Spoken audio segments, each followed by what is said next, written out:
Olá pessoal, tudo bem? Hoje a matéria é sobre cargas dinâmicas e fatores de cargas. Manobras que podem provocar fatores de cargas maiores do que 1. Fator de carga nada mais é do que aquela famosa força G, tudo bem? Curva. Numa curva, quanto maior a inclinação lateral do avião, maior é o fator de carga, que só depende do ângulo de inclinação, sendo independente do peso, velocidade, altitude e etc. Ou seja, o fator de carga ele é provocado através do ângulo de inclinação do avião, no caso. E não tem nada a ver com o peso, com a velocidade e com a altitude do avião. Ele é independente disso, tudo bem? E aqui é a tabela que mostra o fator de carga. Você não precisa decorar ela. Na verdade é bom decorar o de 60 graus e o de 20, e o de 30 também, que cai na prova. Tem essa tabela aí que tem os ângulos lateral, o ângulo de inclinação lateral, e à frente tem um fator de carga. Você percebe aí que 20 graus de inclinação corresponde a um fator de carga de 1,06, ou de 30, de 1,15, e aí vai pela frente sucessivamente. Então o ângulo de inclinação tem a ver com o fator de carga. O fator de carga tem a ver com o ângulo de inclinação. Então só decora aí o de 20, o de 30 e o de 60 que cai na prova, tudo bem? Tem aqui o número 2. Recuperação de mergulhos. Imaginemos um avião na recuperação de um loop, como é mostrado na figura 15.1. Aí tem aí a explicação, tudinho certinho. Esse aí mostra o fator de carga no mergulho, tudo bem? Isso aí nós vamos ver mais à frente melhor, é só para mostrar mesmo. 3. Movimentos bruscos nos comandos. Se um piloto movimentar bruscamente o manche, poderá provocar grande variação de G, ou seja, da força G. Se puxar o manche, produzirá fatores de carga maiores que 1, enquanto se empurrar para a frente, haverá uma redução do fator de carga, que poderá chegar a 0 ou mesmo a um valor negativo. Ao puxar o manche para trás, aumentarão o ângulo de ataque e os coeficientes de sustentação e arrasto. Por inércia, o avião não reduz a velocidade instantaneamente. Por um breve instante, a sustentação será aumentada e com ela o fator de carga. Bom pessoal, a explicação disso aí é mais ou menos a seguinte. Se você estiver voando com o avião num voo reto horizontal e você cabrar o avião, ou seja, você puxar o manche, o avião vai subir. Você fazendo isso vai fazer com que aumente o fator de carga, que não seria a força G, que seria a força G. E se o mesmo acontece ao contrário, se você picar o avião, ou seja, colocar ele com o nariz para baixo, fazer com que ele desça, vai diminuir o fator de carga e você vai sentir um leve peso do seu corpo, tudo bem? 4. Rajadas de vento.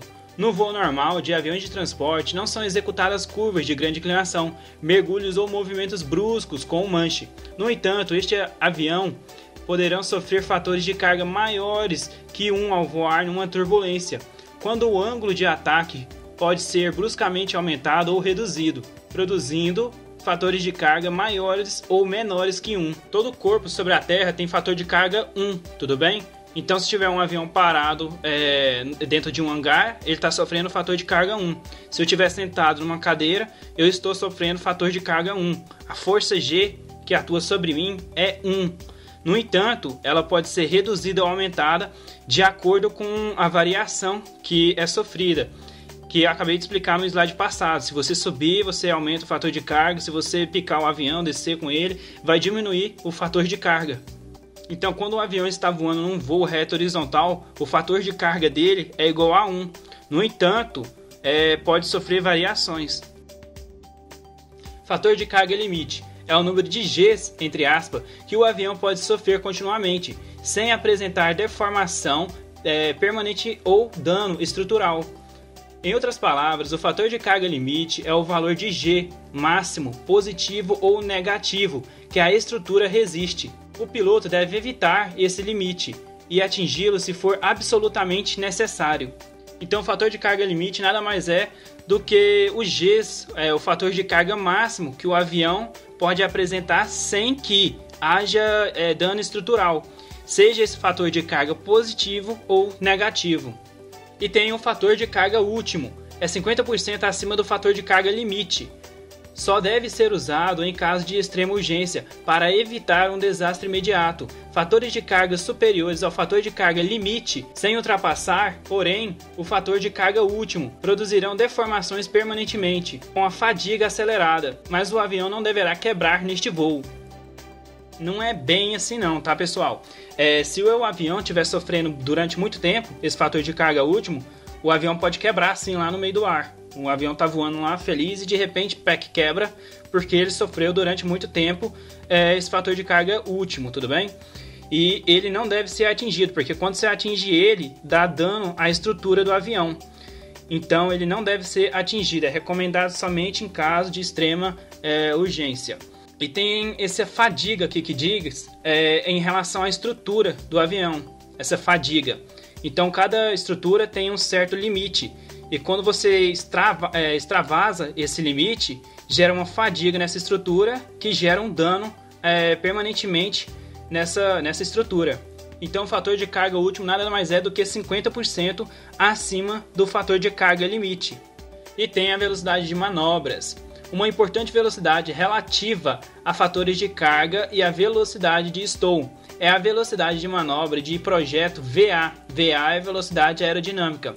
Ela é a velocidade máxima na qual o piloto pode movimentar bruscamente a superfície de controle sem provocar deformação permanentemente ou sobrecargas na estrutura do avião. Se o piloto voar em velocidade iguais ou inferiores a VA, a velocidade aerodinâmica, qualquer combinação de movimentos nos comandos ou rajadas de vento não causará cargas excessivas na estrutura do avião. Ou seja, é uma velocidade ideal para o avião voar, tudo bem? Sem que cause um dano estrutural ao avião. Numa curva nivelada, a velocidade de estou aumenta em relação à do voo reto horizontal. Quanto maior o ângulo de inclinação lateral, maior deverá ser o ângulo de ataque para manter a altitude, atingindo, pois, o ângulo de estou em velocidade maiores. Observação: verifica-se que, para uma curva de 60 graus de inclinação, o fator de carga é 2 e a velocidade de estou aumenta para 41%. Qualquer coisa na hora da prova, se quiser saber o fator de carga, é só usar a regra de 3. Decora aí 60 graus para 2 e o resto você utiliza tudo regra de 3, tudo bem?